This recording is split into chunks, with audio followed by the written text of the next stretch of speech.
So let's start with District 3. What we're going to do is introduce the candidates. They will each have 2 minutes to give an introduction. I'll ask them to stand right here so everybody can look you up and down before you sit down. And we'll start with Mr. Byron Amos. He is an incumbent council member for District 3.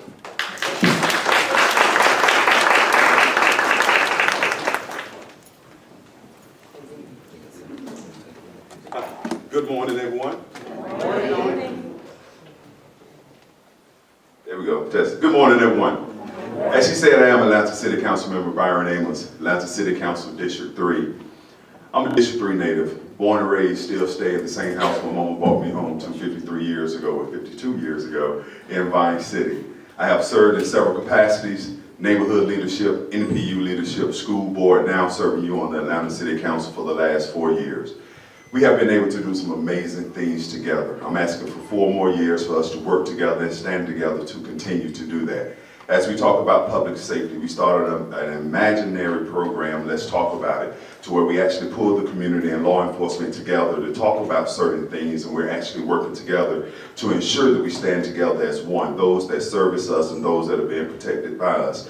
We also done some beautiful things in housing as well, bringing over $100 million to affordable housing projects in the district, but at the same time realizing that we need mixed income neighborhoods in the district as well. As we talk about our neighborhood parks, we've been able to align the money, of course, from the previous bond package to increase and renovate Grove Park, Gymnasium Park. We were able to expand what is now Rambo Park, but also we started the park rangers together as well. Some of our parks activity got absolutely crazy, so we needed something to maintain that as well. What we're going to do over the next 4 years. Before the end of this year, you will see a completely repaved Boone Boulevard from Northside Drive to H.E. Homes. You will have Westlake Park paved as well, and Joseph B. Lowry paved as well. So what we're doing back on this side of the district is some amazing things as well with our neighborhood blitz, where we actually brought code enforcement, city solicitors, APD, everyone together in the neighborhood to look at the problems. So I'm gonna wrap it up. I just want to introduce myself, ask for your prayers, because the city need it, and your vote. Atlanta City Council Member Byron Amos. Thank you. Do I have a timekeeper? I thought I had one. Okay. So the candidates will look back there. If you could at least give them the wrap up 15 seconds before their time is up. And I just want to make sure we stay on time. So the next is a challenger for the for the district seat of District 3, Perrin Bostic. Good morning, and I want to thank Canopy Atlanta and Grove Park Neighborhood Association for hosting this forum. My name is Perrin Bostic, and I'm proud to be a candidate for Atlanta City Council District 3. I want to begin this morning by recognizing the efforts of Councilman Amos. But I've had the opportunity to walk through our neighborhoods, talk to our neighbors. I've seen the lack of investment in our community, the potholes, the sinkholes, the flooding in our neighborhoods, the lack of a grocery store, the amenities that we want. And I can tell you that this moment calls for a new generation of leadership. Leadership with energy, drive, and experience ready to tackle the challenges faced head-on that we face right now. I've had the opportunity to work inside City Hall and at the federal level, delivering resources to communities just like ours. I know how to write policy, build coalitions, and move projects from paper to pavement. And I can tell you, from fixing our aging infrastructure, our flooding issues, I'm ready to roll up my sleeves and deliver results for District 3. District 3 deserves leadership that's going to work all year round, and not just during election season.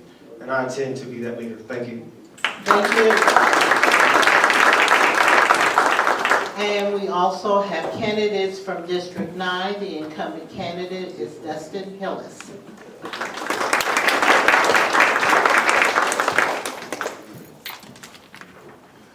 Thank you. Again, Dustin Hillis, Atlanta City Council District 9. And just a little bit about myself. I moved into Atlanta in District 9 in 2011 and was just taken aback by how my area and neighborhood looked. And I got engaged. I got engaged with my Riverside Neighborhood Association, got engaged with my NPU. I started emailing my city council member at the time, who come to find out lived 2 houses down from me.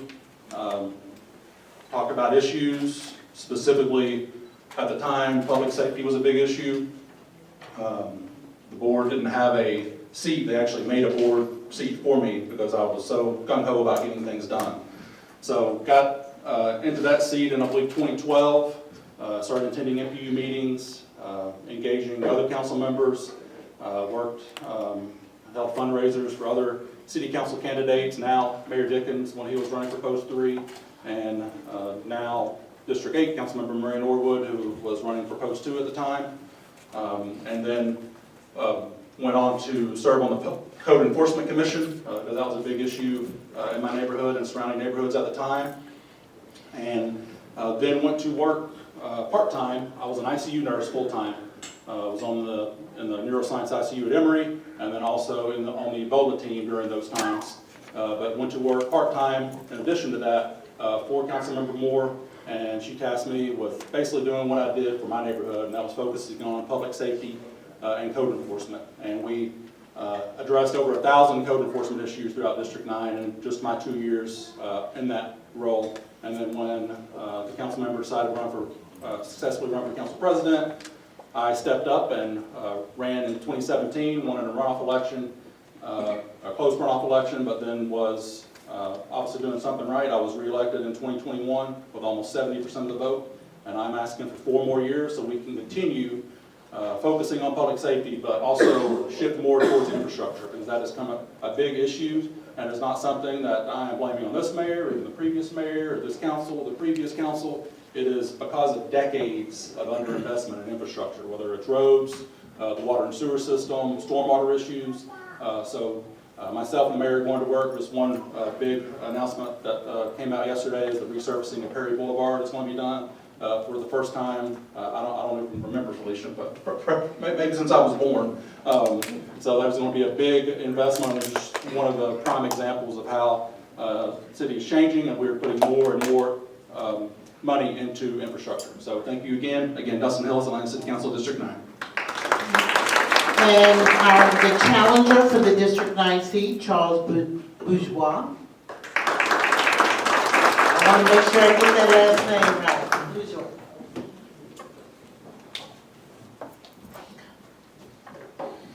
Good morning, everyone.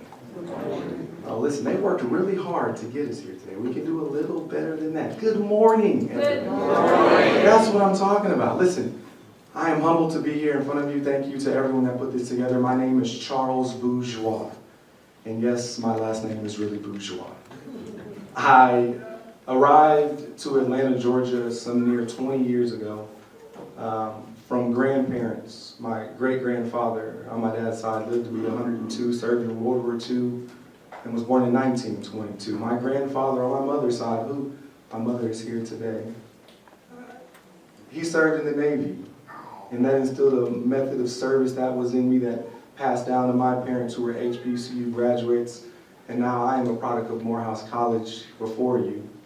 So when I got to this city, I ended up understanding that everything we do is about people. When I put my pants and my shoes on every day, my job is to make your life better in this role. That is the #1 job we have, because if we're not focused on people and solving problems for people, then we've missed the boat. And oftentimes, in our community, those that have the least of needs get the most service, and in our community, those that have the most needs are often ignored.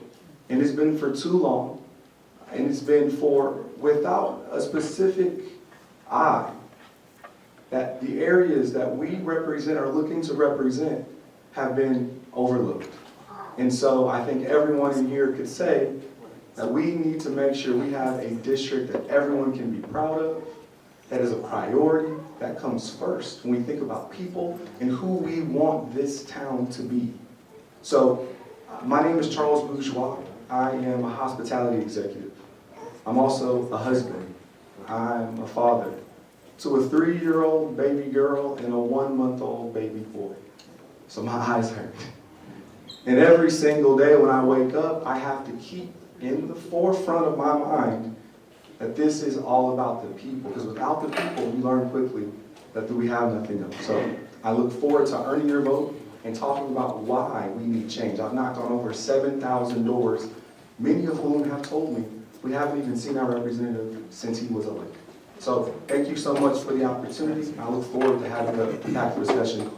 Thank you so much. Thank you. Okay. Before we get to the next, the timekeeper got to find one spot. So I can see her. She's all over the place. This table right here. Okay, so everybody sees the timekeeper. I want to make sure we have that. Thank you all. So first I want to say, having served as council member for 20 years and council president for 24 years, I know a little bit about the position. So I'm going to take moderator's prerogative and ask a few questions, and then the next set we will get into questions that were pre-submitted by members of the public, and then we'll turn the mic over to you so you can ask your questions directly. So my first question is understanding, first of all, before I even do the first question, first of all, I want to thank all of the candidates, all four of the candidates.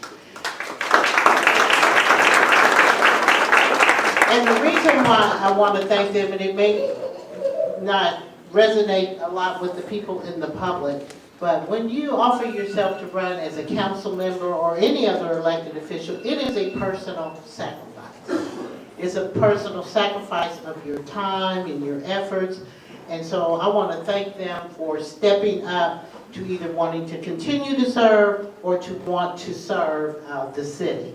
So my first question, and I'm going to ask the timekeeper if you could do a minute for this, because we don't want to, okay, she's all over. 1 minute answer so we can get to the public's questions. Because of that time commitment, tell me what it is that you do, that you will be doing outside of being a city council member, whether it's family, career, etc., and how you plan to manage your time and how much time you plan to expend serving the members of the public. And we'll start this way and then we'll work this way. Understand this is District 3 and this is District 9. Mr. Perrin. Oh, you need the mic. That'll be good. Thank you for the question. So I plan to be 100% locked into what's going on in District 3. I am not married, I do not have children at the moment, and so I'm 33, and that's also part of the new fresh energy that I'm looking to bring to our district, someone who's going to be 100% committed day in, day out, and on the weekends.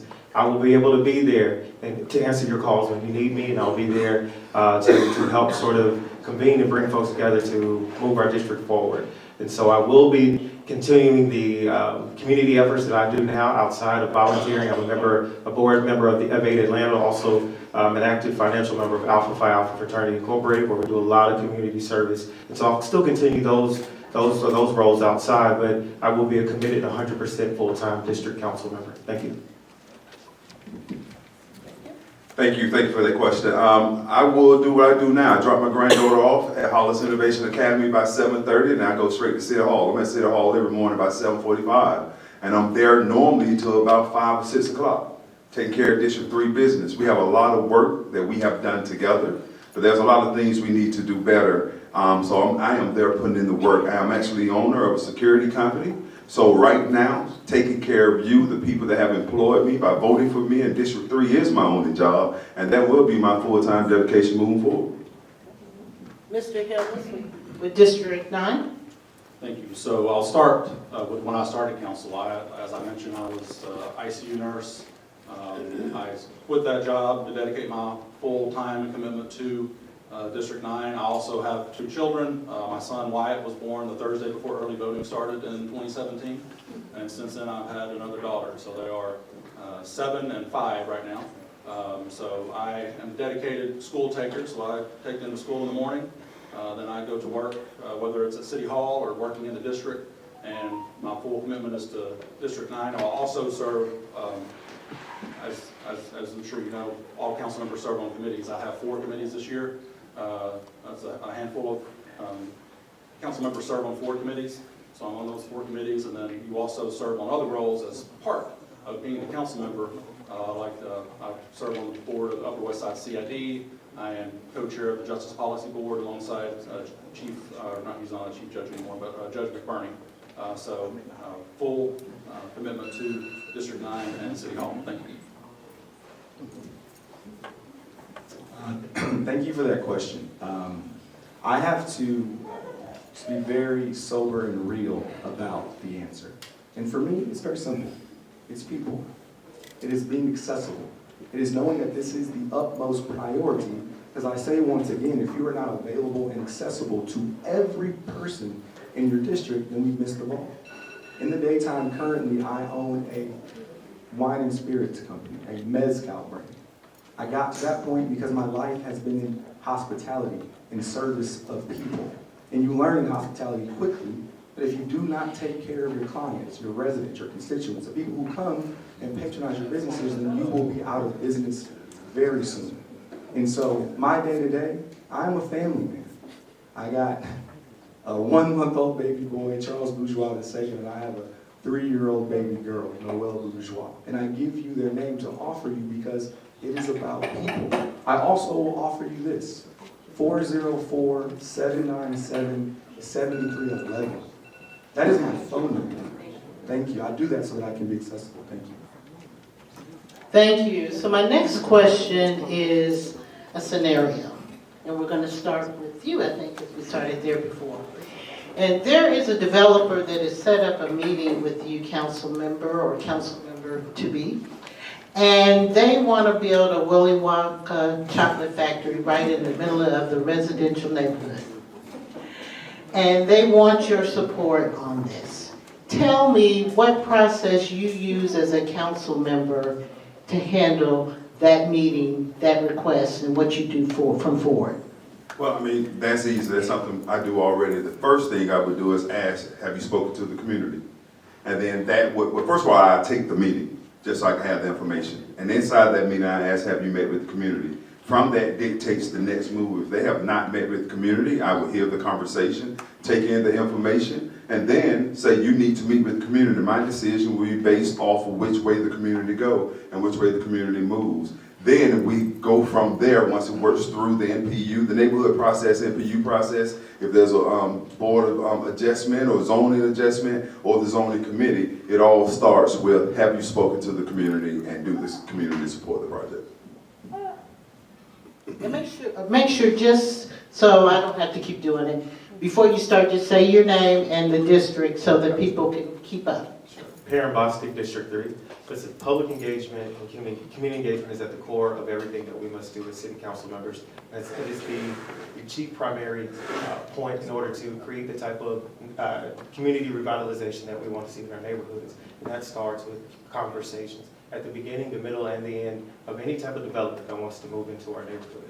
And so I would take the meeting, but then I'm also already on the phone reaching out to our neighborhood leaders saying, hey, this is a project that's coming to the neighborhood that's interested, and I would be coordinating so that there is active communication going on between that developer and the neighborhood. The neighborhood must be in support of this particular development, and we also have to make sure that we are holding that developer accountable, that they are meeting the needs of the people that live in our neighborhoods, that they are signing binding community benefits agreements so that they are truly living by what they say they're going to do. This community has seen so many broken promises. And so we've got to make sure that the next developer that comes in, they're on par with the community, but they're also going to say what they're going to do, and they're going to do that, and we're going to hold them accountable. Thank you. Okay, go ahead. Yeah, so I follow the process that I learned growing up, being an elected neighborhood leader, president, vice president, and then working in a council office. And that is what I learned is I take a meeting with them. I tell them the first step in the process is meeting with either the NPU or the neighborhood association if the area they are building this development has one, and then after that they need to meet with the NPU. And then I also make it very clear, and then I make that connection as well. If they don't know the neighborhood leader or the NPU leader, I help make that connection if they need it. And then after that, I also tell them and make it very clear that no matter what I think about the project, that it is the NPU vote that matters. And I have never voted to support a project in District 9 that went against the NPU recommendation. So. Thank you. Thank you for that question. I want to make a mention and say I think that we as leaders or elected leaders have been going about this the wrong way. And when I say that, what I mean is that my opponent has been accepting maximum contributions from developers time and time again. And when you do that, you undermine the citizens and constituents to be able to bring a fair and unbiased support and decision when you have builders that are building things in the community. Now, he will tell you that anytime the NPU has voted, he's always supported what the NPU says. And I'm here to tell you that that's actually untrue. And so you have time and time again, you have people who have said that they're for the community and they do deals behind your back. And so I want to make sure that we're very clear here. When the NPU votes, we need to have a champion that is stronger than the advisement to make sure that we're doing more mandated contingencies on neighborhoods so neighborhoods are not left out. And I'm bringing to you an honest, clear depiction of what is actually going on so that we can be clear and honest and represent communities and be truthful about where the situations are. Thank you. Okay, and my final question is from it's from the oath of office, and it reads in part, I will not knowingly permit my vote to be influenced by fear, favor, affection, or reward, and in all things pertaining to my office. I will be governed by the public good and the interests of the city. What does that mean to you? Yeah, so whoever went first goes last. I think what that means to me is that recognizing that as an elected official, we have the utmost responsibility to make sure that we're taking care of people. And people have to be at the center of everything that we're doing, every thoughts, every decision, every meetings that we're taking has to be about, am I improving the quality of life of the people that I'm serving? At the end of the day, that's what matters the most. And so when we raise our hand and we take that oath and we promise to serve our community, that has to be at the forefront of everything that we do. And that has to be, and it's also something that is instilled from me, from my parents who are educators, about service. My mom's a history teacher, so I grew up understanding that government can work for people, but it only works when you elect people that truly care about people and are not interested in doing politics as usual. They're truly there about putting people first, engaging community, and that's what I plan to do as your next city council member in District 3. Thank you. Thank you once again, wonderful question.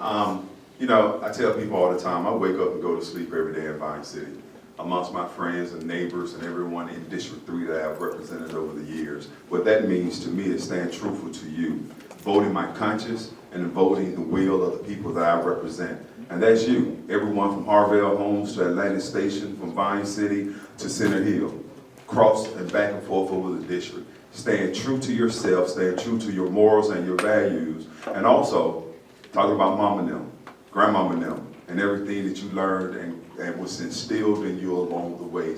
So being truthful to you, being honest to you, and voting your conscience and the will of the people, that's what it means to me.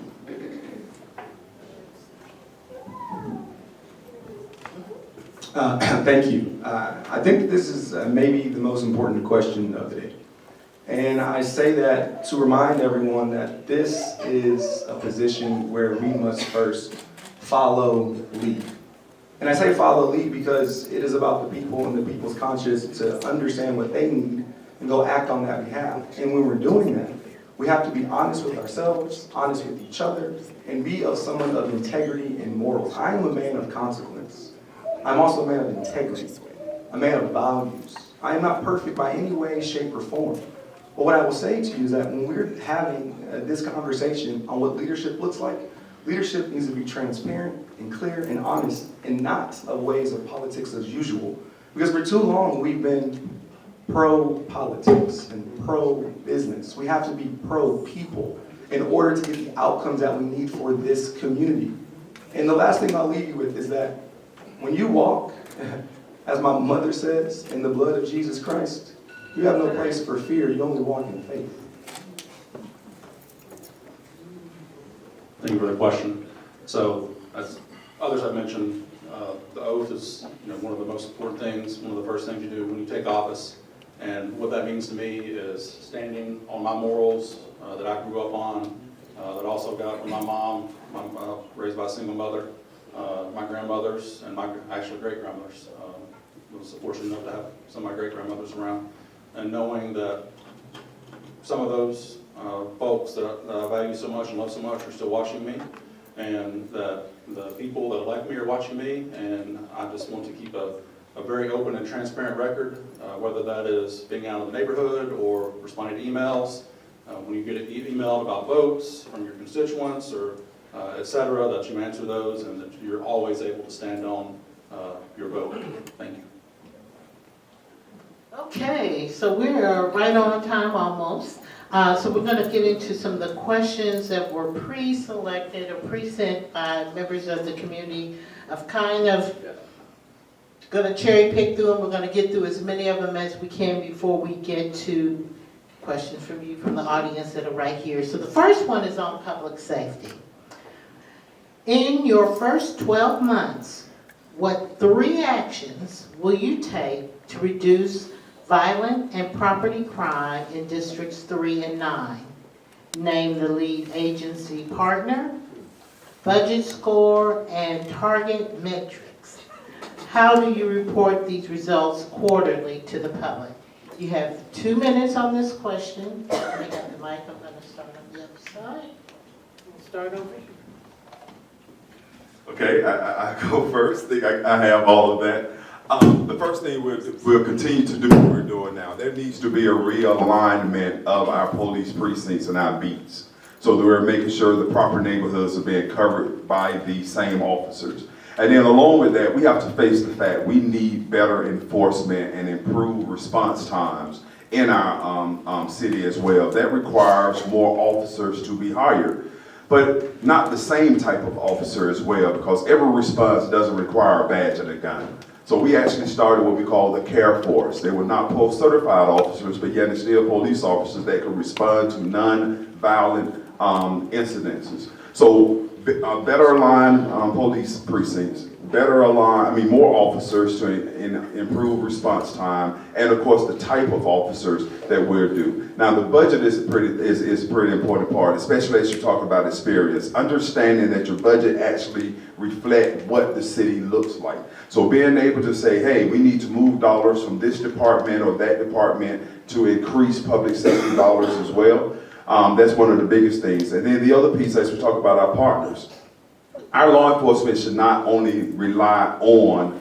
APD. As we talk about law enforcement as well and criminal justice, public safety, we need to include our court systems, and we need to include Fulton County as well. So they will be the first partners at the table to see we cannot arrest our way out of these issues we're having around public safety. That's one thing to remember. Then the next thing is, well, we need to catch it before it starts. So the third partner at the table, of course, will be Atlanta Public Schools. How do we begin to offer the education for our children to feel as if they are actually a part of the society that they're about to become a part of? So those are the 3 things. How we report it quarterly is through my quarterly town halls that we're doing already. How we're actually having law enforcement actually there answering the questions of the people, but knowing that would be a simple thing for us to respond back to. Also in our bi-monthly newsletter that we do, and then you can always catch me on Boom. Perrin Bostic, District 3.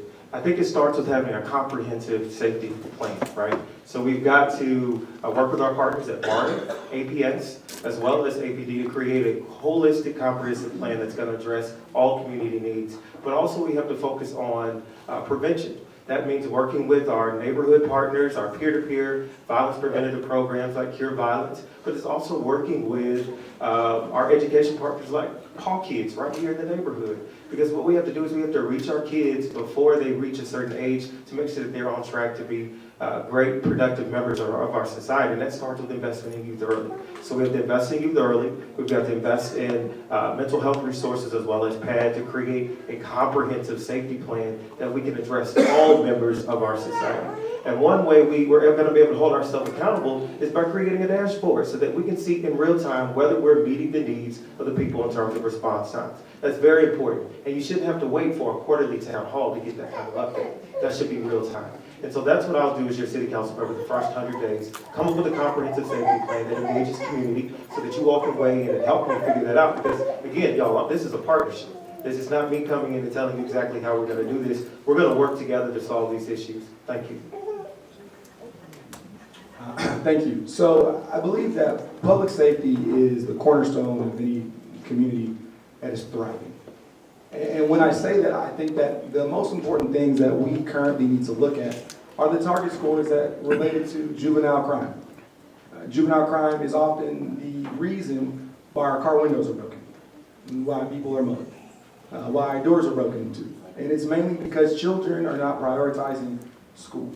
And so making APS a partner to make sure that we can have a reduction in that crime that is indexed on percent by APS is our first goal.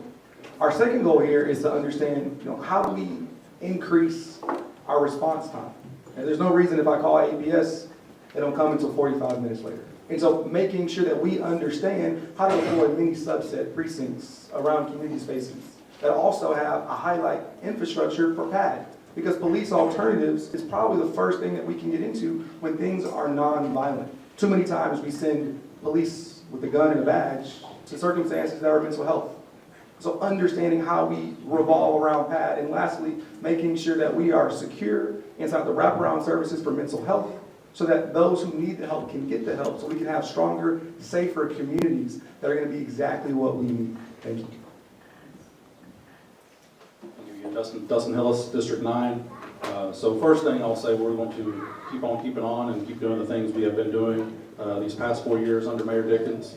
I would challenge that we have the best police chief, if not in the Southeast and the U.S. He has done amazing work with APD. We are at 1,700 plus officers for the first time since COVID hit in 2020, but we can always continue to improve. Councilmember Amos mentioned, and I had on my notes that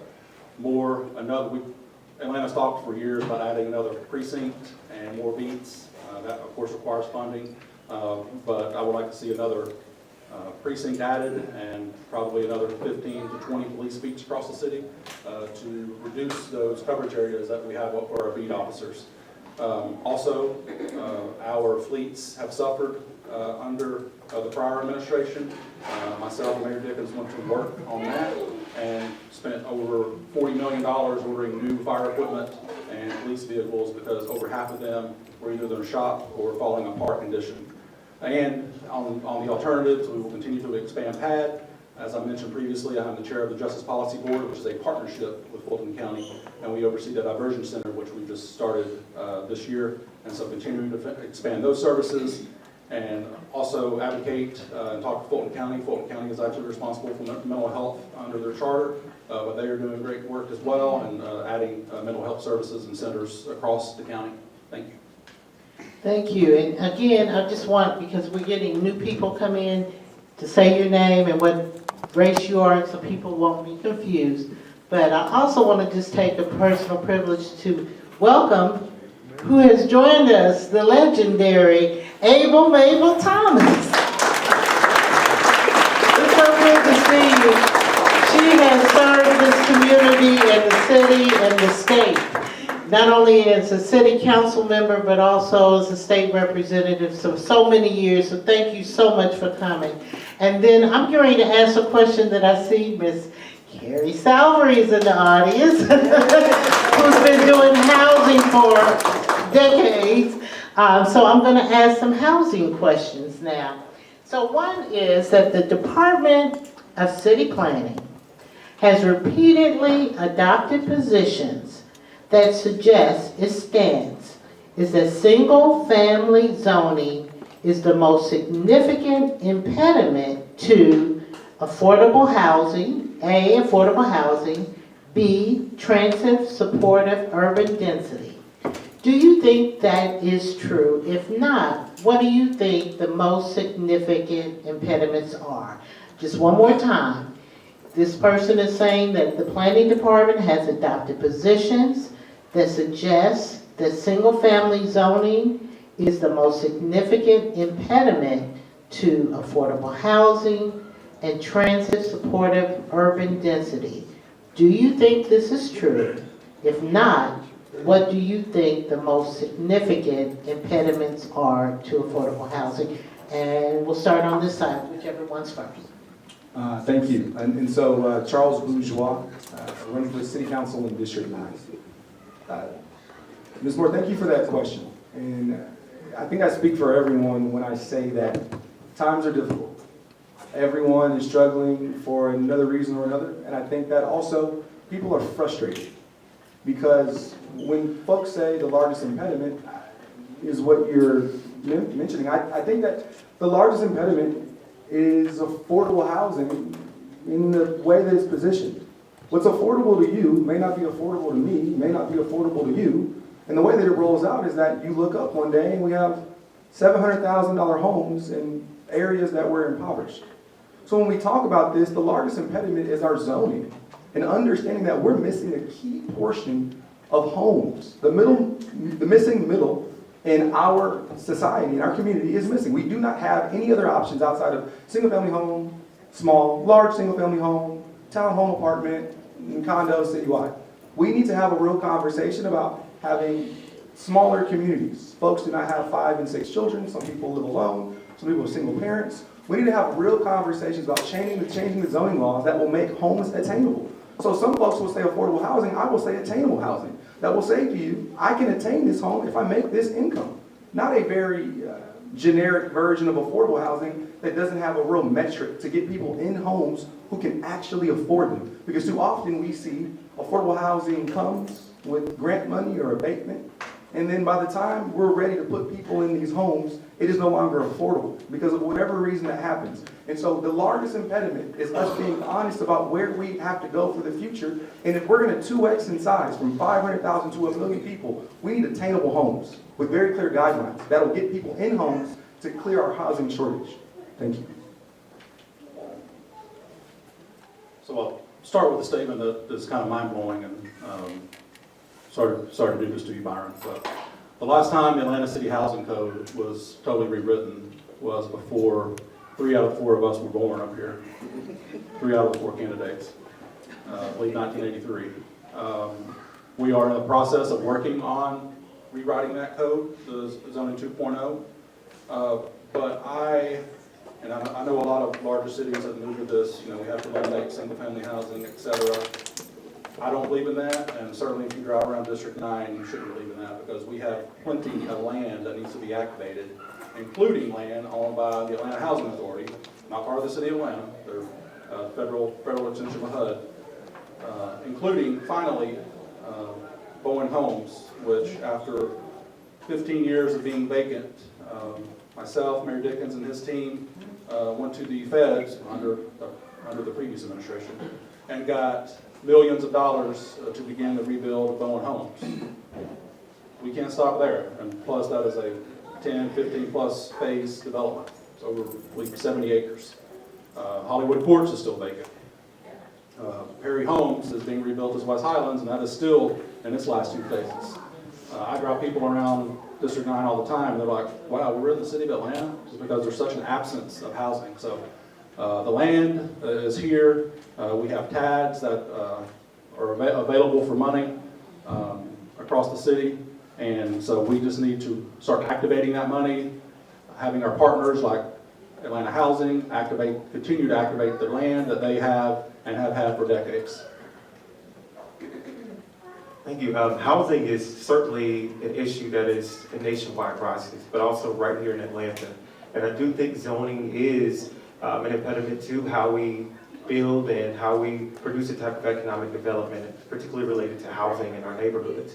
And I do think it's important that we do rewrite that zoning code to make sure that it is up to date and it meets today's challenges that we're facing now, that we get the different types of housing that we need to be able to house more people. But also, with that being said, it's very important that we make sure that we're not disturbing the character and the charm of our neighborhoods. We've got to make sure that neighborhood preservation is in place as we begin to start looking at different options and ways to address our housing shortage. And that is very paramount, but we again have to make sure that neighborhood preservation is key, but we do need to rewrite that zoning code to make sure that it's up to date and it meets today's challenges. Thank you.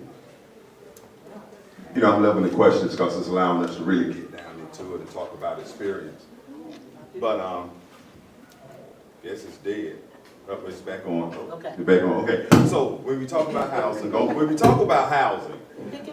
it's very important that we understand that zoning talks about what can be built, not how much it will actually be cost. So if you look at my platform over the last 4 years and even now, neighborhood preservation and identification is definitely one that we stand on. The bulk of my community is single-family homes that people have paid for and lived for. Some actually died to pass on as well. So we talk about the type of housing. Also, density is needed as well, but the right place, that's when we get into zoning of where these houses need to be built is important. But to be honest, the only way a municipality can talk about true affordability if we have skin in the game, where we're actually putting money into the project. You mentioned Caris Harry that was in Bath, that actually used to be a part owner of Tyler Place CDC Community Development Corporation. The city has moved away from investing into these community development corporations that used to ensure affordability. Then we talk about affordability. The next question is affordable for who? So when we talk about the formula that is used, you hear it all the time, AMI.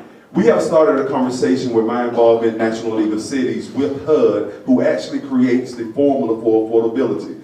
How do we really compare the area medium incomes of a Vine City, a Center Hill, a Hunter Hill, that is actually being compared to a Forsyth, Gwinnett County, and things of that nature? So how do we change this formula to create a true, affordable, municipal definition of affordability is important?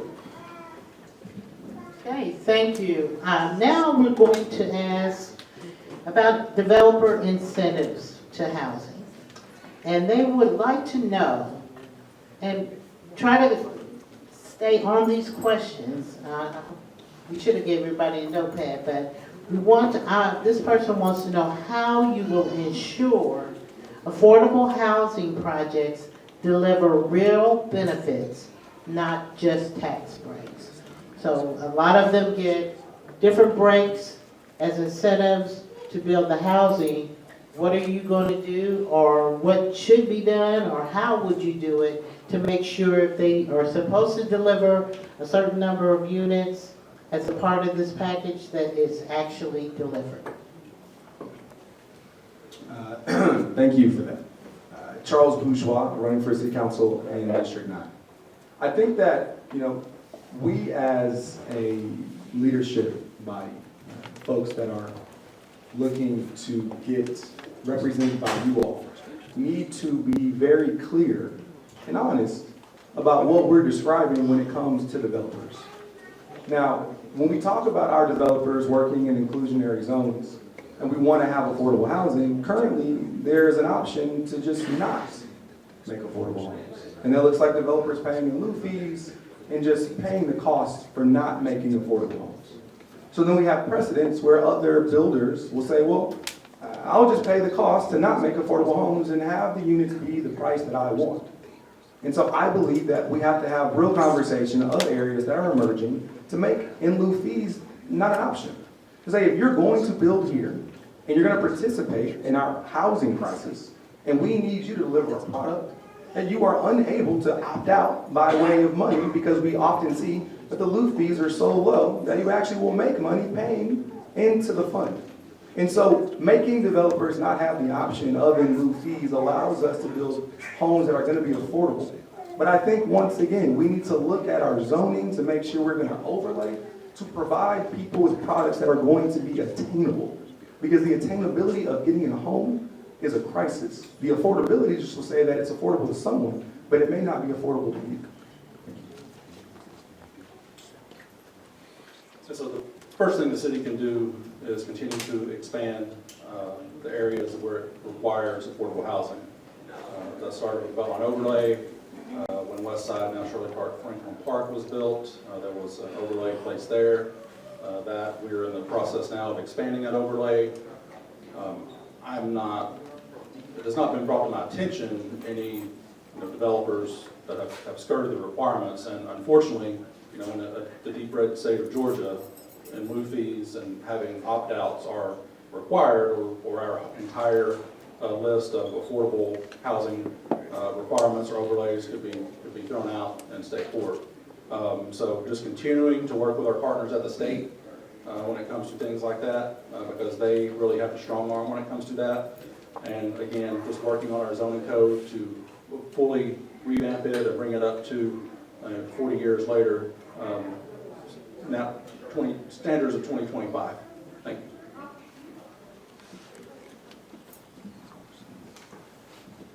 Thank you. Again, wonderful question. I truly believe when we're giving developers money, we also need to be giving them a list of expectations from the community as well, because it is your money that we're giving them. The first thing that comes to mind is the Vervina Street project that's actually NPU-J, and I see our NPU-J chair here.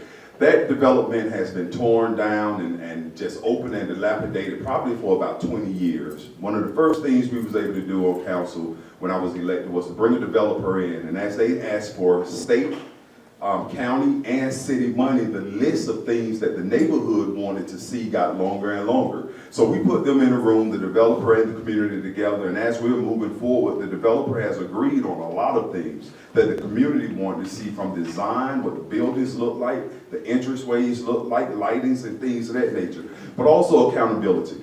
I'm glad that the moderator spoke about the mayor, because every department in City Hall works for the mayor. We need to make sure we hold him or her accountable, to hold the departments to go out and check, to inspect what we expect from these developers, making sure they are delivering the things that we actually want them to do. But then we as policymakers have to be willing to go the distance. If you think about the paper I just submitted around Magnolia Park in my community of Vine City, Magnolia Park was rapidly on the way of becoming another forest code. I could not continue to go to the residents to say, we're in court, we're in court. So I submitted a paper to start eminent domain for the city to actually take that property. Developers need to understand, if you're not going to develop the product that you promised, when you took the public money, the public is willing to take back the product and do what is needed for our community. Thank you for the question. I too think this is an accountability question. I think it first starts with electing people who don't have developers in their back pockets. That's the first thing. We've got to make sure that elected leaders are there representing people and not working in tandem with developers instead of putting community interest first. It also starts with having that type of engagement with our neighborhoods to make sure that there is a relationship built between community and developers before a shovel even begins to go in the ground. They've got to make sure they understand what the expectations are of the community and what the consequences are, especially if they are using public financing. We've got to make sure that we're doing a better job in this city of holding holding developers accountable when they fail to meet the expectations of our neighborhoods. And if they're using public financing, one thing we need to do is make sure they know that they cannot build again, that they're not going to do what they need to do with the public financing that we're providing them. We also need to make sure that the consequences are very clear, so that we are creating sort of a culture that developers are going to come in and they're going to make sure that they're maintaining that trust with community and doing what they're saying they're going to do. If we continue to just let developers just walk all over us and do what they're going to do and not hold them accountable, then we're not going to get the type of revitalization in the neighborhoods that we want to see with this type of development. But we've got to elect leaders who are going to hold them accountable first. And we've got to make sure that relationship is built between community and development. Thank you. Okay, before we get into the audience questions, and if some of you in the audience submitted questions and I wasn't able to get to them, please ask them. There's some good ones on here about trees and bikes and public input and oversight that I'd love to get to, but I'm going to make this the final question. West Side infrastructure investment. The West Side has faced decades of disinvestment in basic infrastructure, from flooding and failing sewers to missing sidewalks, curbs, and even no streetlights, and some unpaved streets as well. Developers can't bring in needed retail, housing, and amenities if the city doesn't first address these costly fixes. Will you commit to directing tools like TAG funding or other city resources to cover these infrastructure improvements on the West Side, so developers aren't left footing the bill for decades of neglect by local government? And I will say we're going to do 1 minute to the time. I know she keeps moving on. 1 minute. Please introduce yourself.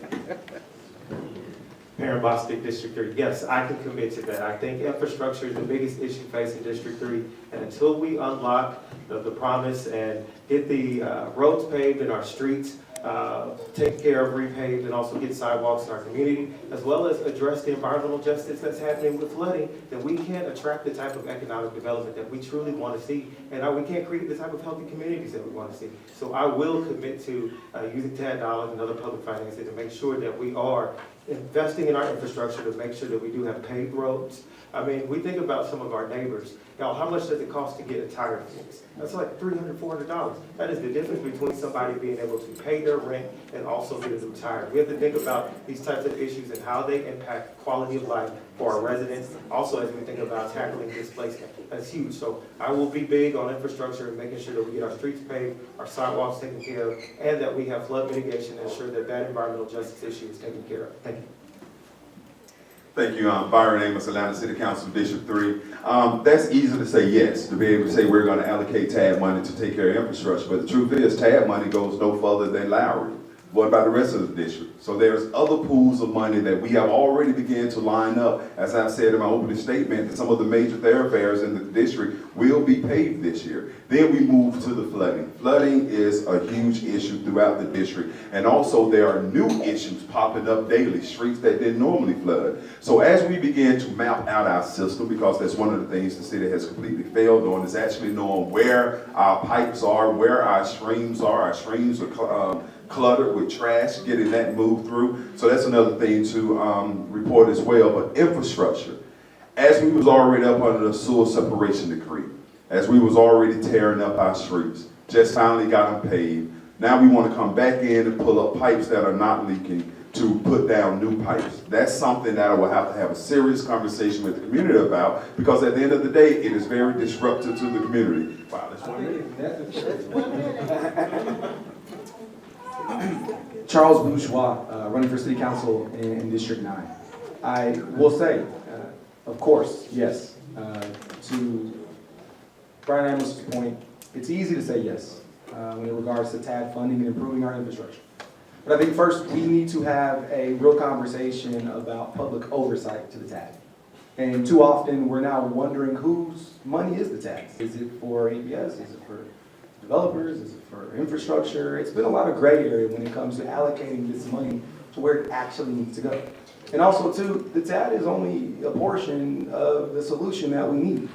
We need to have a real conversation about understanding how do we keep our roads in a condition that can support the people that are going to be driving on them. I bought a brand new set of tires 3 weeks ago, and I'm certain when I go outside, I'll have a flat tire. Because that is the roads that we're driving on. I have 100 potholes on my street. I live in West Highlands, in the Old Ferry Boulevard. These areas have been neglected for a decade. Thank you for that question again. Dustin Hillis, Atlanta City Council member for District 9. So as I started out in my opening statement, infrastructure in the city of Atlanta has been disinvested in for decades. It isn't this administration's fault, even the prior 2 or 3 administrations. It was something that was going on even before Councilmember Moore took office in the late 90s. At that time, we were being put under a federal consent decree for neglecting our sewer system. We focused on that now. We've kind of set aside the water system, the stormwater system. Number one, we're one of the only cities in the entire metro area that has not adopted a stormwater ordinance, and that needs to happen, and it needs to happen soon. 2, on the TAD thing, people seem to forget infrastructure was the original reason TADs were set up. It wasn't affordable housing. That's kind of what it is molded to, but we can't forget the infrastructure piece because, again, developers need to see clean streets. They need to not be told they have to build a new 200-foot sewer system. So that is, I'm working to redirect some of those funds to infrastructure in the TADs. Thank you. All right, thank you. So now we're going to go into the audience questions, and since we're down to 1 mic, I'm going to be open. And I'm going to come around, but so that we can also get as many audience questions as possible. You have 30 seconds to ask your question. They have 30 seconds to ask the question, and you all have a minute to answer. So, well, I may want to say something. No. Go ahead, since you're walking around all the time. See, I can't keep up with the So from the back, I'm going to try to be fair. So from the back, I see you pop your hand up first, and then I'm going to go to this young gentleman right here, and then I'm going to ask you guys to put your hands down again. We're going to rise up. You right here, and you right here, sir. So if you can come up when she points out, come on up here. That way, everybody can see you. Okay. Amber Connor, District 9. My question is, will you promise us that when a TAD or abatement is given, you will not allow for an extension? Once their time limit is up, there should be no extension on a TAD or abatement. And number 2, could you stand up against those that when you're allotted money for your district for that infrastructure, the Georgia DOT and others cannot come in and pilfer from your fund, and then you don't have the resources that were set aside for your district to not do particular sidewalks or potholes and address those issues? Which one? Both sides? Yes. Yeah, start. That would be an easy yes, especially when it comes to the TADs. Even when I was on the school board, we actually removed the school board from several TADs because the city was looking for an extension. Now it's a different story. Now that I'm a council member, there are TADs that we probably do need to extend. So we would definitely have a community conversation about what that actually looks like. So to have that conversation, yes. And then, if it's our money, it's our money. No one else is coming in and getting a dime of it because our money is actually your money because it's coming from tax dollars. So I am willing to protect it. I'm willing to protect our dollars as well and making sure that the money that is allocated for District 3 goes to the District 3 projects. On the TAD, I can't say yes or no today because I want to make sure that I'm engaging community first before I make that decision. Those dollars will go out to support a lot of the projects to revitalize neighborhoods in my district, and I want to make sure that I'm in lock and step with what my community wants me to do. Thanks.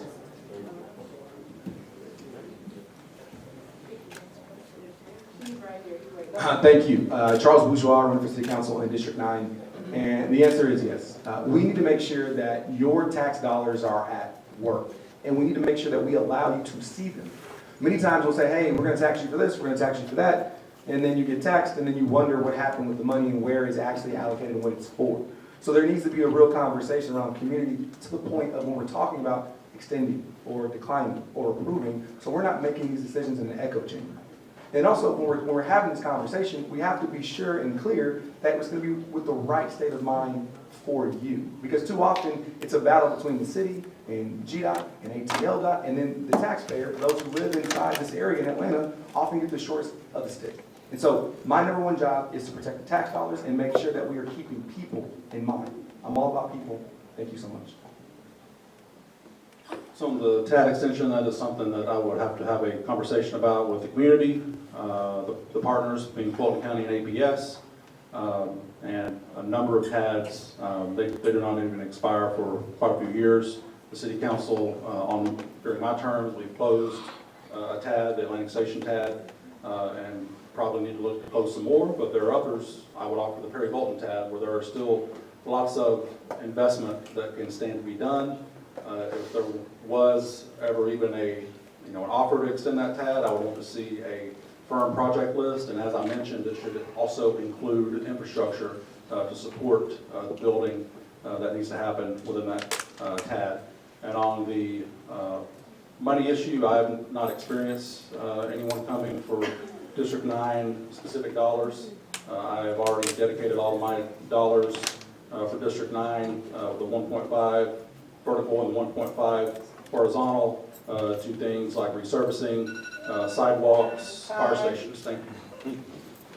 Now, the questioner, you can come up here. Your mic will be right here. Thank you for the opportunity to ask a question. My name is Marcus Sass, and I live in District 9, actually in West Highlands. Two-part question. My first question is, I would love to know more about your methodologies for engaging community members. What does that look like outside of just having conversations? How do you synthesize that information? How do you make sure that you're engaging the right community members? District 9 is extremely diverse, so would love to know what that looks like. How is that transparent? The second question is, we've had a lot of conversations about infrastructure and the amenities that you will enjoy. I would love to know more about how communities can engage in employment opportunities so that greater income is brought to these citizens and not just the enjoyment of these opportunities, and that developers are thinking about community members in that way. District 9 candidates? Thank you. So, Charles Bourgeois, running for City Council in District 9. I think that we are in the midst in District 9 of a unique set of circumstances. The district goes from not only Hollowell all the way to Cross Creek, Hanover Heights, then goes west to 285, also back to West Midtown. Every one of those citizens has a different lifestyle, different way to communicate. And so the person that is in this seat needs to be able to communicate and talk to and appreciate all of our walks of life. That means that the way you communicate to those that live on the southern side of the district is very different than you communicate to those that live in Morris Mill. And too often we've seen that the 30318 on James Jackson Parkway in Delhi Hollowell looks very different than the 30318 in Morris Mill. And so we have to be very intentional about engaging the conversations with residents and bringing that meeting to them. Even if that looks on knocking on doors or getting directly with neighborhood associations. And I think that when we have a conversation about amenities and workforce, we have to make sure the infrastructure is local first, the higher goes from the community. I'm not gonna let him get in. I was going to finish my I'm old council president. Thank you. So on engaging the community, I'm going to keep doing what I've been doing, I would say for 8 years, but even over 8 years, working for the district and the neighborhood. Multifaceted email, newsletters, visiting people's homes, visiting senior centers, et cetera, and that will continue. And on bringing more workforce in, we have a workforce center in Atlanta, and we also, our departments hold job fairs throughout the year. Thank you. Next question? Did you take the And next this person? is just gentleman right here. Is anybody, has any more questions, can we raise some more hands? So I can right here. Okay, so then we're gonna have this young lady right here, this gentleman right here. Hello, Ray Cryer. I do not live in District 9 or District 3, but what comes to mind is the procurement process when speaking of developers. So can you guys talk about the procurement process and maybe some headwinds that you guys are facing when awarding the contracts to the developers? What metrics you guys establish when awarding the contracts? And how do you guys ensure that you guys are awarding the contracts to the preferred suppliers and the best suppliers?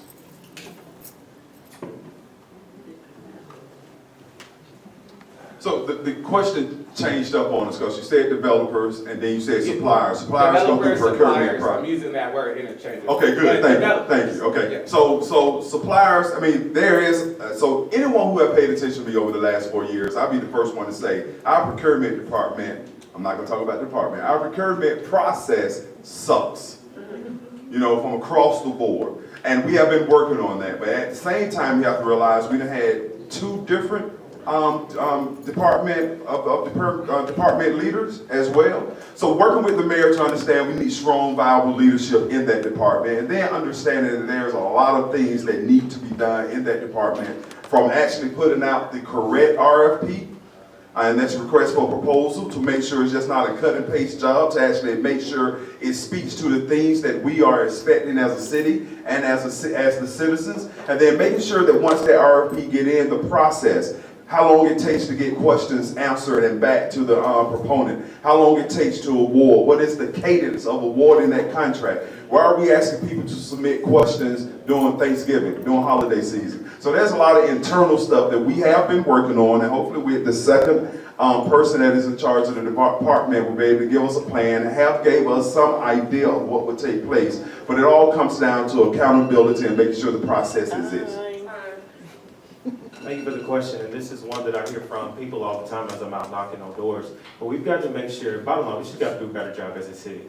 We've got to make sure that people are aware of the process, that they know how to engage with the city, and that it's a transparent process, that they know what the expectations are, and that they can meet those expectations. We've got to make it more accessible for people to be able to participate in this procurement process, and that the RFP is clear, it's transparent, and everybody understands the guidelines of what the expectations are so that more people can participate. So it's about accountability, and it's also about transparency. Thank you.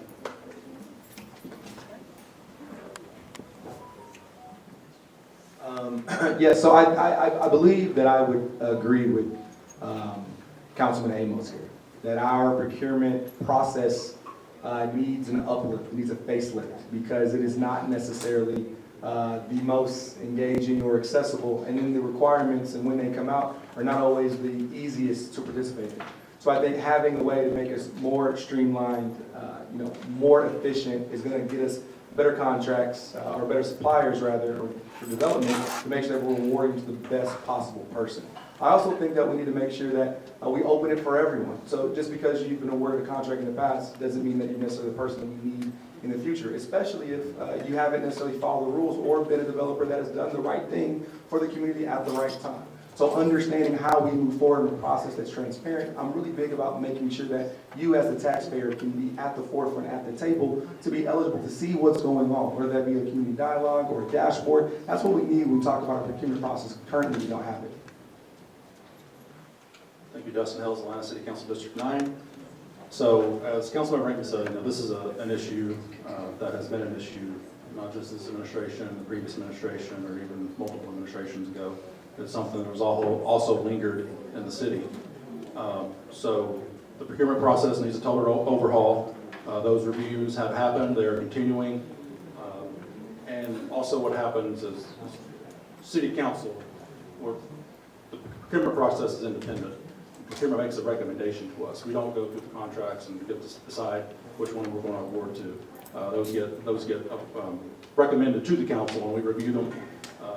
We now, over the past 8 to 10 years, also have a IPRO report where an office goes through that and looks for issues and errors and mistakes that may have been made, and holds and seeks to hold those procurement and the contractors accountable, and the city council can review those and hold legislation for awards for further review. Thank you.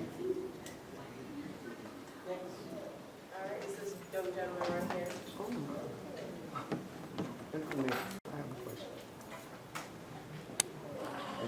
I'm in District 9, Grove Park area, and that's you guys area, correct? Put the lights on. Okay, that's you guys area, right? Okay, so the flooding that just happened last month, I know this gentleman said that he don't want to rip up the roads, but the roads in Atlanta are already a mess. Our roads, we still got, what's those big slabs on the road right now? Yeah, we still got those, so I wouldn't be opposed to ripping the roads up just to keep the water from flooding my house. So what is the question? Well, how do they feel about just to change the, to add the, what's those things? The drains, the add drains. And what neighborhood are you? Grove Park. Thank you for the question, sir. Again, Atlanta City Council Member Dustin Hillis.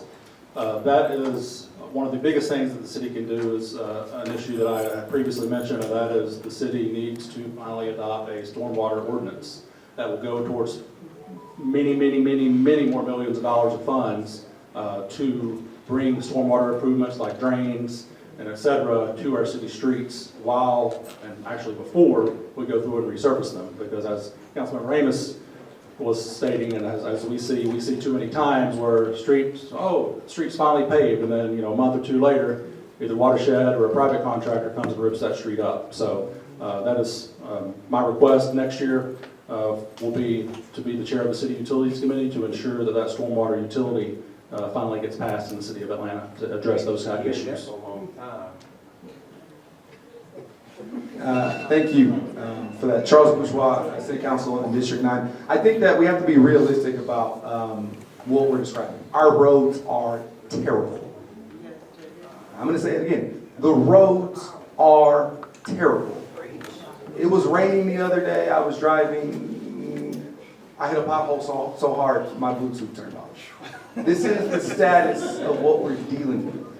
And now when it comes to the flooding, it rained for about 3 hours and it looked like Hurricane Katrina in some parts of the district.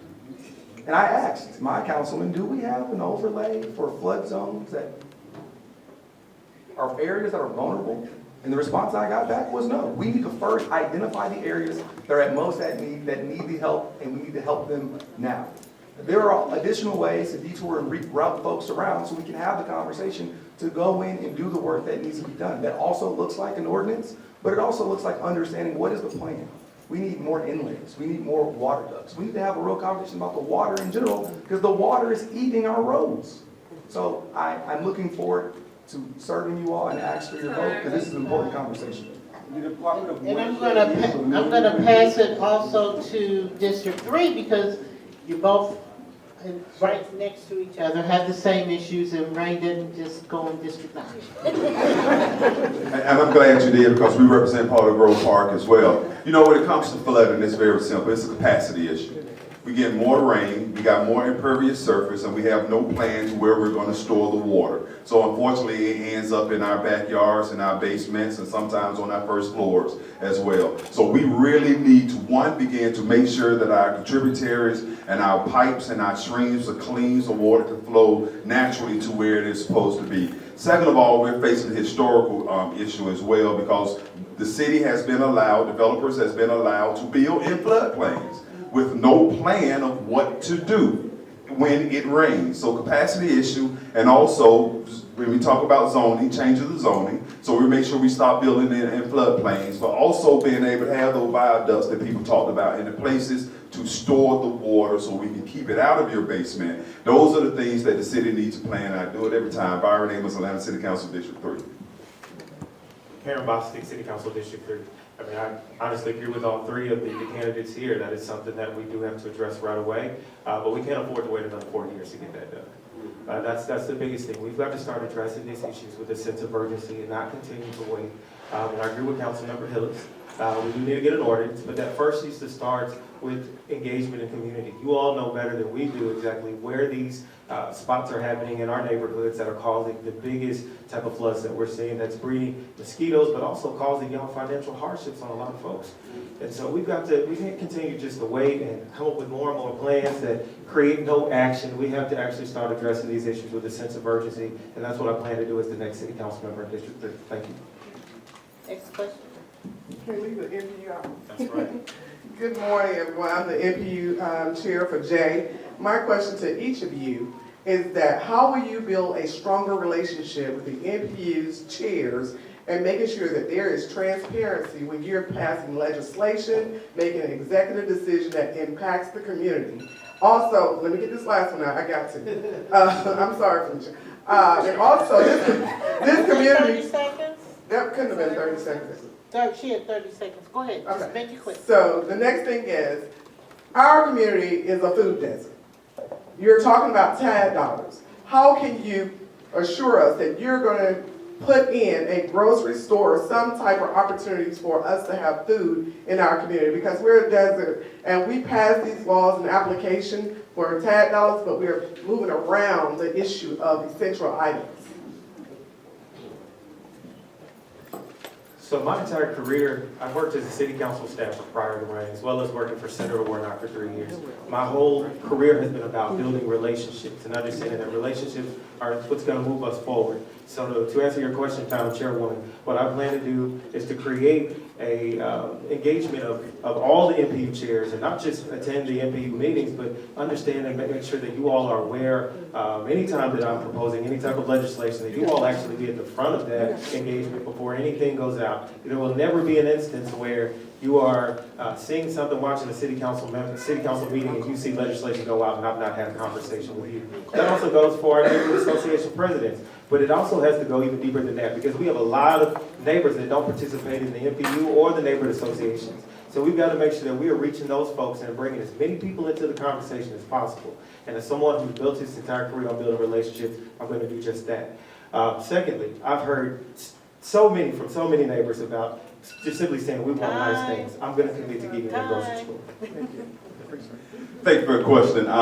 Right now, and Madam Chair, you know, I have a quarterly NPU District 3 leadership meeting, Zoom meeting. All my NPU chairs, all my community civic association chairs as well, in which we sit down and we talk about the things that are about to happen. So we're continuing to do that as well. You're invited. No, I'm not. Okay. I check emails at 3 o'clock in the morning. Okay. Well, I'm not gonna waste my third. Go ahead. We'll do that, but you're invited. Your vice chair has actually been there as well. So we're going to continue to do that by the bi-monthly newsletter that we do as well. But the main thing, we have 2 QR codes. One is how am I doing, and the other one is how can I help, to where you can actually scan and provide direct input, and you can also grade me as well. So those QR codes have been going out on every piece of communique that we actually have from our town halls and things of that nature. So that's how, and then attended NPU meetings and community meetings is where we have actually gotten our ideas from the different legislation that we have submitted as well.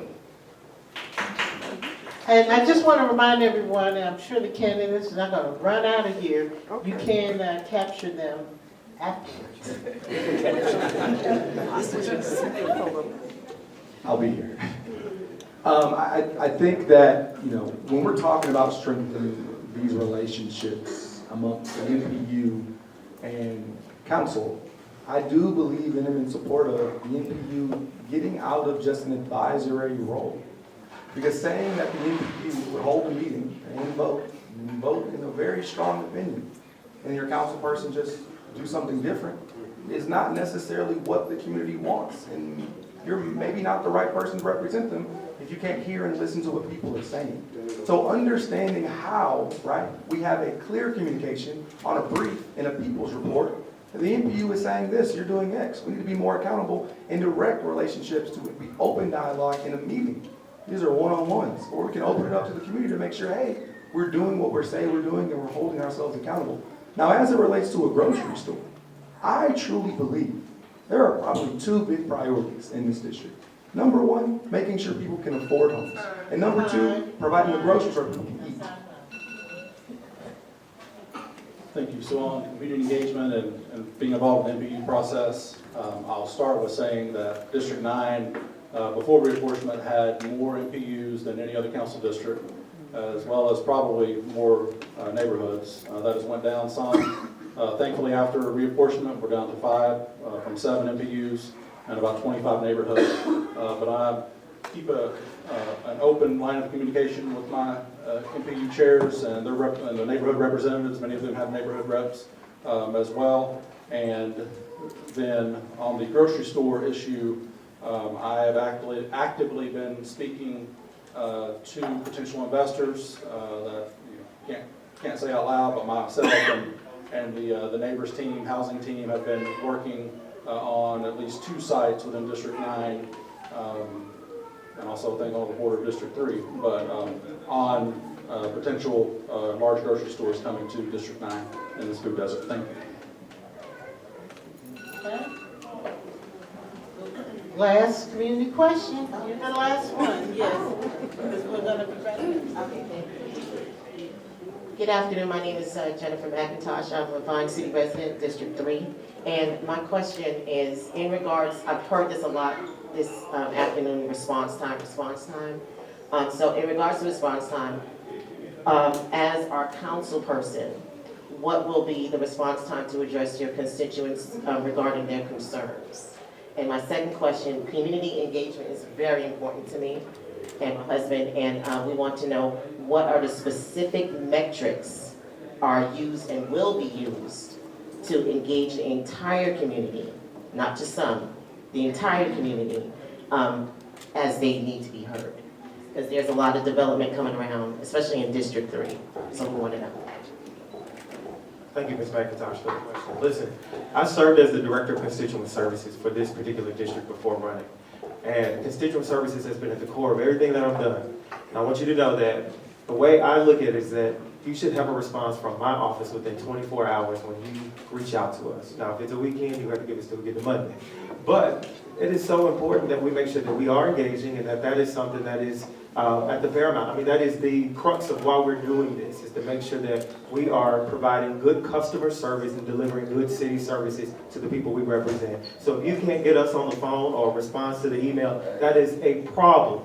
And it should not ever happen with any of your city council members. And so I'm letting you know right now, I will not be that type of council member. I'm going to be someone that's energetic, to have the drive, and I'm going to be out talking to you and engaging you in multiple ways. Not just at your community meetings, but I'm also going to be in your neighborhoods, walking the streets and talking to you like I have done these past few months. And you, look, all you have to do is think about what has gone on these last 4 years. Have you gotten a response to your emails? Have you gotten a call back? Has your community been engaged?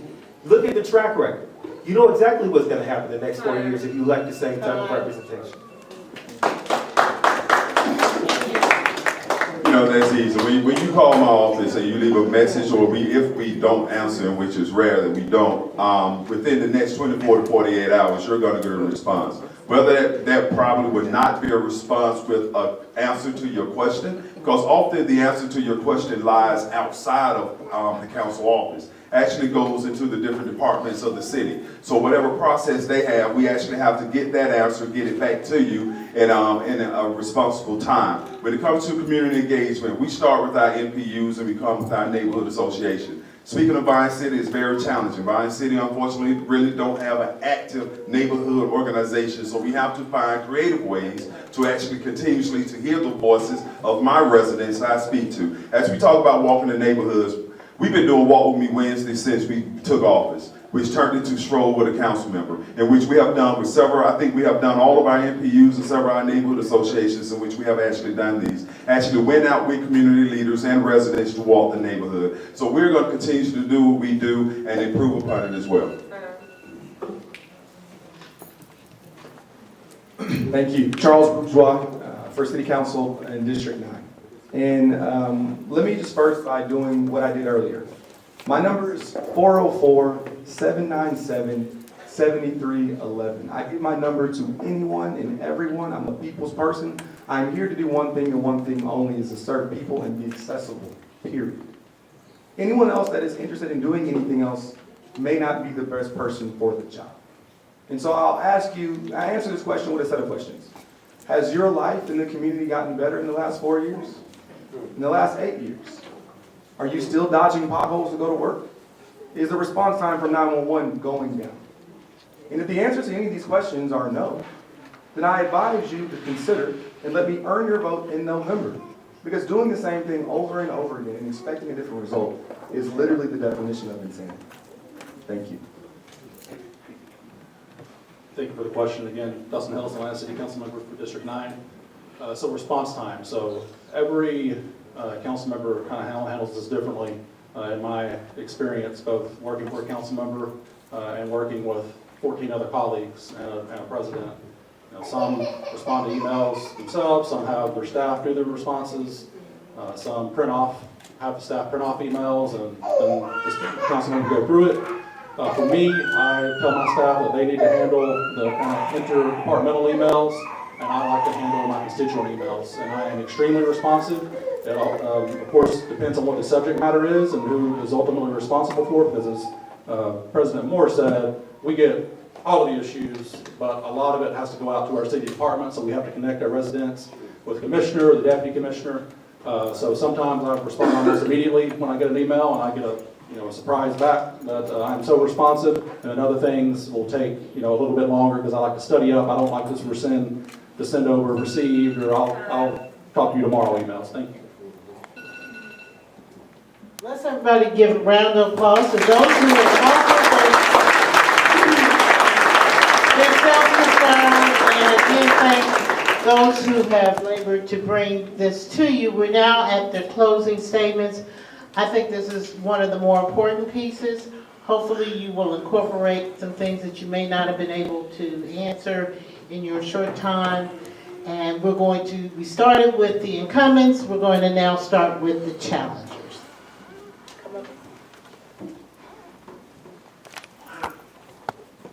Perrin Bostic, City Council District 3. I just want to thank the organizers again for this great forum this morning.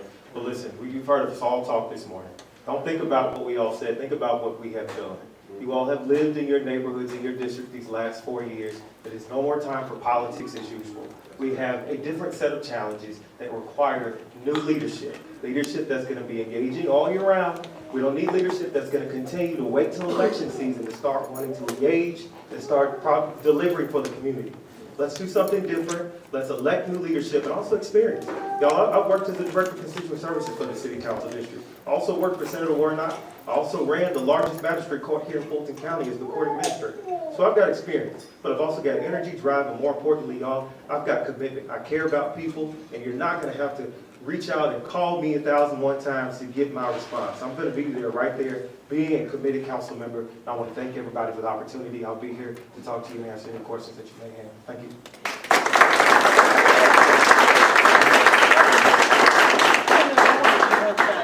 District 3. Good afternoon. Yep, still good afternoon. Good afternoon, everyone. I say I am Atlanta City Council Member Byron Amos. You know, you're right. First of all, I'd like to thank Mr. Bostic for at least acknowledging the work we have done over the last 4 years together. They highlight the things we will do over the next 4 years together. It was very important to do that. We talk about a new day, a new energy, and some of us speak to you in a monologue tone, showing no energy at all. We talk about leadership and experience, but don't know the difference between drafting a policy and actually having the experience of getting 8 votes to get it passed through council. We talk about things that are very important to the people that I live with, that I know, that I have grown up with. That is what it boils down to. The next question that many of you have asked, when we come up with these AI-generated stump speeches, who give you buzzwords to get you excited, do like you have done today. Ask us what's the next step. Ask us how we're going to do it. Go ahead and check the record. Check my website, but don't check that. Google the name, and you will talk about and you will read everything that I have been doing, and which sounds like the stuff he wants to do. So let's just be honest. Check the track record. Pull up the history of Atlanta City Council District 3 Officer Byron Amos, and if I'm wrong, call me out on it. Show me the error of my ways. Show me what we can do better. But it's not going to take anyone up on this panel today without you joining hands with us and making sure we have the things that we need. I am the Atlanta City Council Member Byron Amos, Atlanta City Council District 3, asking for your prayers and your vote.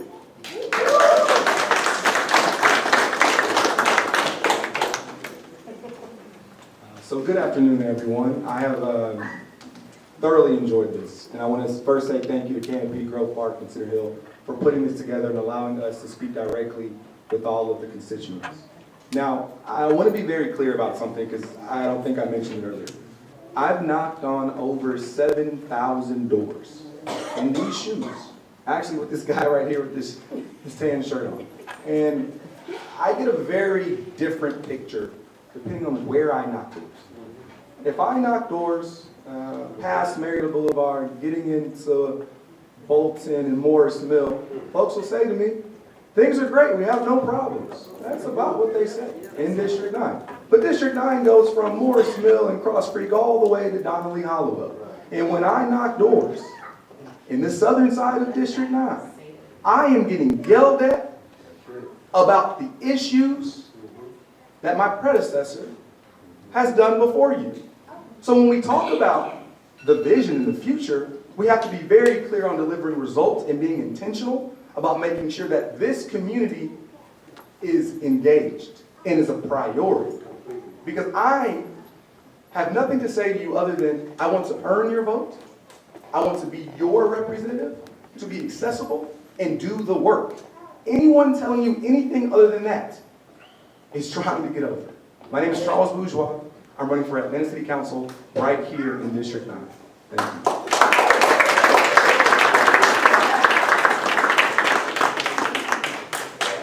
Thank you, everyone. Again, thanks to Grove Park and Cedar Hill for putting us on. Thank you to President Moore for hosting us.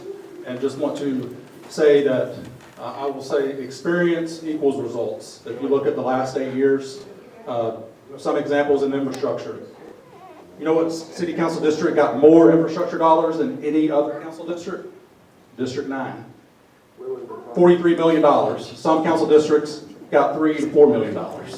And that is all over the district, including, it won't be in District 9 anymore, it'll be in District 3. Welcome, Councilmember Amos.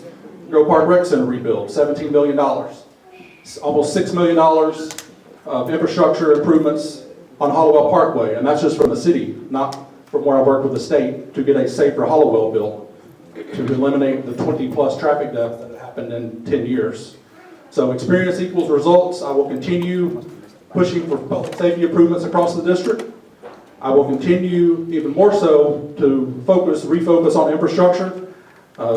Again, we are starting the paving of Perrin Boulevard and West Marietta Street for the first time in probably 20 to 30 years. And so please excuse our progress. And that is going to continue across the district, as well as parks. And I'm not just saying that because Mr. Halleck is here, but I am a big parks advocate. I pushed, myself and my colleague, Councilmember Westmoreland, pushed for the city's brand new Trails ATL master plan that will have trails across the district. Many of those are already under construction, and I want to push until we have every resident, not only of District 9, but of the entire city within a safe 10-minute walk of a park or trail. Again, Atlanta City Councilmember Dustin Hillis, so DustinHillis.com, asking for your vote come November 4th with early voting, October 14th through the 31st. Thank you so much. And thank you all, the candidates. We'll hang around a little later, but I do want to make sure that we give a shout out to Miss Dorothy Woods back there, who helped to organize this, Miss Dorothy and Canopy Atlanta. Thank you all for doing this. You want to wrap this up? Okay.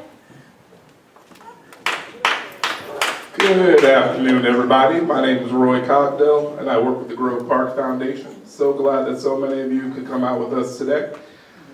Before we leave here today, I want to make sure anybody that doesn't already, please follow us, groveparkfoundation.org, and then Grove Park Foundation on all the social medias. I also want to make sure that we know that about an opportunity that's coming up that's already started. It's called Start Me for our business owners. We're looking for people that have business ideas. They could either be in place already or you want to help getting it started. We're going to be running applications from now through October 1st. Then we're going to do an interview process, and then from January through April, we're going to be helping you build your business to the place that'll help it grow so that you can have something that could not only serve our community, but help serve you and make sure that you can stay here long term. So if anybody has any questions, myself and Ciara will be around. And thank you all again for being part of today. This is the first and hopefully not the last of many. Thank you all for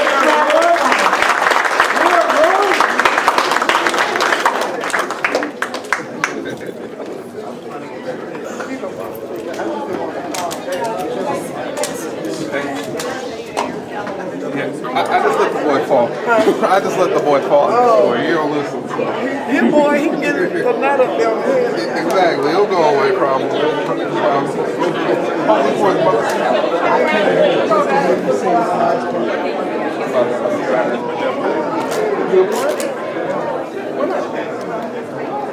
Because